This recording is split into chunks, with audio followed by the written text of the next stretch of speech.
hadda ka horaa mid waxaa la weydiiyey haddii hal geel oo isqabo oo dhan laguu soo shiilo oo hortaada lasoo dhigo sidee u cuni laheed allah markaas wuxuu dhahay marbacad meeshii ii dhowaa ka goosan lahaa. assalaamu calaykum akhyaarta, maalin wanaagsan. weli maku soo martay oo ma dareemtay marar qaar in nolosha ay kaa gasho hakad sida gaari bacad galoo kale. markaa noolay joogno waxaa dhahnaa sida gaari baraf galoo kale ma dareemtay oo nolosha stak makaa noqotay. ma jirtaa oo marar badan maku soo martay in ay jiraan waxyaabo badan oo aad rabto in aad samayso oo muhiim u ah noloshaada iyo caafimaadkaaga iyo horumarkaaga oo aad haddana samaynayn. waxaa loo yaqaanaa the knowing doing gap, farqiga u dhexeeya in aad taqaano waxaa rabtay oo haddana aadan samaynayn.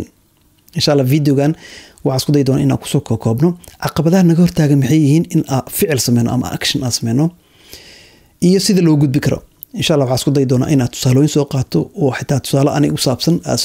soo qaadano iyo sida u gudbaya caqabadaha the knowing doing gap. insha allah runaantii dhammaanteen wayna soo martay marar badan oo waxyaaba badan oo caafimaadkeen u fiican oo mustaqbalkeen iyo horumarkeen u fiican oo ogsoonahay in aan sameyno oo nalaga rabo inay jiraan oo haddana sameynayn. tusaale ahaan waxaa laga yaabaa shakhsi inuu rabo inuu caafimaadkiisa wanaajiyo oo ku dadaalo inuu researchyo badan ama maaragtay magasiino soo aqriyo, in oo dhar jimcisi soo gato, inuu jiimka iska soo qoro, kabihii iyo caagadaho biyaha lagu shubso oo fancy soo gato, inuu diet reportyaal badan aqriyo sida calorieska, fatka iyo maaragtay proteinada, waxyaabahaas oo dhan si loo xisaabin lahaa oo ku dadaalo oo knowledge-ka oo iska dhiso. actionkii markaas aan la sameyn sanado badan kadib qofkii waxaa arkaysa oo sidiisa oo isbedelin. dabcan anigu ay soo martay jim intaas ka qoray xilliga ardayga ahaa jaamacadda dhigan jiray, waxaa arkay 3 sano oo anoo ku qoran oo hal maalin aan tagin. macnaheeda ma ahan inaan lazy ahay, meelaha kale howlahii kale waa watay, laakiin waxaa jira waxyaabo caqabado aan soo sheegi doono, waxyaaba qaarkood oo maaragtay na hortaagan iyo sidii loo gudbi lahaa. insha allah waa soo qaadan doonaa. su-aasha muhiimka oo isweydiintada mudan waxay tahay why, maxaa naga hortaagan in aan action sameyno. waxaa kusoo koobi lahaa 3 qodob. kow waa fear, cabsi aan la ogeyn meel ka imaatay, cabsi fear of unknown, ama cabsi waxay noqon kartaa processka loo mari lahaa oo aan noo cadeen iyo maaragtay tilaabooyinka qaadi lahayn si iskugu xigaan oo aan ogeyn darteed oo maaragtay in cabsi darteed iskaga joojino. 2 waxay noqon kartaa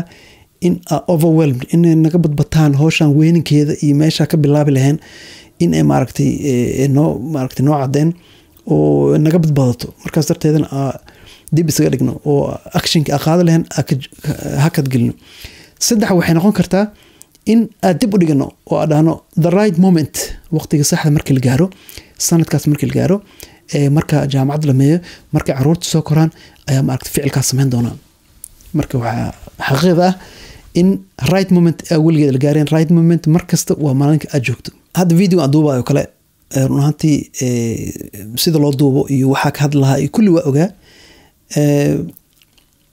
waxaa ay qabsado kaliya overwhelmed, howshii ugu badatay, firaaqadii soo yaraatay. marka sidee ugu gudbi marka caqabad kastoo ku qabsato haddii aan lahayd caafimaadkaaga ama wax kastoo aad samayn lahayd actionka haddii ay wax kaa hortaagan yihiin 3 ayaa maaragtay loo gudbi doonaa. kow waxaa u gudbi karnaa inaa simplified aa fududeyno. hadda ka horaa mid waxaa la weydiiyey haddii hal geel oo isqabo oo dhan laguu soo shiilo oo hortaada lasoo dhigo sidee u cuni laheed allah markaas wuxuu dhahay marbacad meeshii ii dhowaa ka goosan lahaa. ma dhihin maaragtay asiga dhan intaa ka gali lahaa xagga ka cuni lahaa mada hilib, marba meeshii ii dhow cad ka goosan lahaa. marka had si kasta ay howsha kugu badan tahay, project u weyn yahay, buug aad qori lahayd ama video diyaarin lahayd ama maaragtay teamka hogaamin lahayd ay howsha u badan tahay, waxaa fiican markasta inaad simplified ka dhigano oo qayb yar marba ka qaadano. hadda videogan oo kale maadaama howsha ugu badatay waxaa u kala qaybiyay 3 qaybood. kooda hore research iyo maaragtay script inaan sameeyo, qoraal iyo waxaa ka hadlaha inaan soo baaro. 2 inaan maalin kale video recording iyo editingka maalin kale ka dhigay, publishing iyo soo daabacitaanka iyo inaan share meelaha kala geliyo maalin kale ka dhigay oo maaragtay waxa u sameeyay plan. saas marka waxaa igu fududaatay in maaragtay videogan consistent ama sidii ku socon jiray tanbihii ku socon jiray maadaama uu kala go'ay inaan ku soo laabto insha Allah. kaas waa qodob koowaad. markasta oo aad dareemto in maaragtay hoosh kugu adkaato ama stuck ka noqoto nolosha, waxaa fiican inaad simplified ka dhigno, aad fududeyno oo qaybo yar yar oo la taaban karo oo u bedelno. 2 waa in maaragtay hadaf ayelna hadafkana waa inuu ahaada mid la cabiri karo su'aalaan caafimaadka hadii aan rabo inaan wanaajiyo ama miisaanka inaan iska dhimo aan rabo hadafkayga ma aha inuu noqdo waxaan rabaa inaan iska dhimo miisaanka hadafkaas ma la cabiri karo goal kasta ama hadaf kasta waa in la cabiri karaa marka waa in u bedelaa wax la cabiri karo waxaa dhihi karaa bisha markay dhamaato waxaan rabaa 5 kiilo ama 1 kiilo ama waxay ahaataba inaan dhimo waa 1 kiilo ama 5 kiilo ama 10 kiilo waa wax la cabiri karo inaan gaaray inaan gaarin waa la ogaan karaa kaas waa qodobka labaad hadaf la cabiri karo waa inuu ahaada 3 waa inuu ahaada focused on consistent waa inaan ku mashquulnaa oo diiradda saarnaa in maaragtay wax aad joogteena tusaalahaan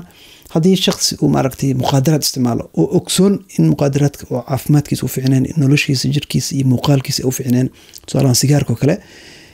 qofka caba uu ogsoon yahay wuuna jeclaanaa inuu joojiyo laakiin inuu joojiyo waxaa ka hortaagan kow waxaa fiican inuu simplified fududeeyo uu ogaado marka hore meeqa sigaaru qofka cabaa inuu is ogaado kadib in qodobka labaad oo goal samaysto maanta haddii aa 5 sigaar cabo in aa usoo yareeyo 3 ama 4 sigaar aa ka dhigo isbuucii tir la yaqaan aad soo yareyno kabacdi qodobka saddexaad waa inaa focus ka saarnaa consistent waa inaa joogteynaa ficilkii ama acmaasha ficnaa ama hadaf maaragtay dabeecadii wanaagsan aa bilawnay in aad joogteynaa markaas si qayb naga mida nolosheena ee u noqoto videogan maanta aan kusoo qaadanay the knowing and doing gap farqiga u dhexeeya sida loo yareyn lahaa iyo waxyaabaha naga hortaagan sida looga bixi lahaa caqabadaha waxaa kusoo sheegnay kow waa inaa fududeynaa oo simplified aa ka dhignaa 2 waa in aan maaragtay goals u sameynaa hadaf la cabiri kara 3 waa inaa focus on consistent waa inaa ku mashquulnaa in maaragtay joogteynaa ficilka aan sameynay dabcan markasta oo isbedel ama horumar nolosha aan ka sameynayno waxaa fiican ficilka inuu ahaado mid joogta haba yaraadee Soomaalina waxay dhahdaa tilaabo meel dheer lagu tagaa ilaa dhamaadka videogan maanta haddii aad soo gaartay adiga daawanaya waxaa jeclaan in aan nala wadaagto 1 iyo 2 waxyaaba aad rabtay in aad samayso oo aadan weli sameynin maxaa ka hortaagan maxaa ku qorsheysan sida ugu bixi lahayd 1 iyo 2 commentiga hoos insha Allah nagala wadaag sidoo kale haddii ilaa dhamaad soo gaartay waxaa jeclaan videogan oo aragto inuu fiican yahay ama muhiim yahay in la wadaagto mid kamid asxaabta si ay kan ugu faa'iideystaan waa aniga Cali Maxamed Bacali Baashi oo kule subscribe haddii aad YouTube naga daawanaysid Facebookana like noo saar si videosh ugu dambe ay kugu soo gaaraan waa maasan tahay waa inoo video kale insha Allah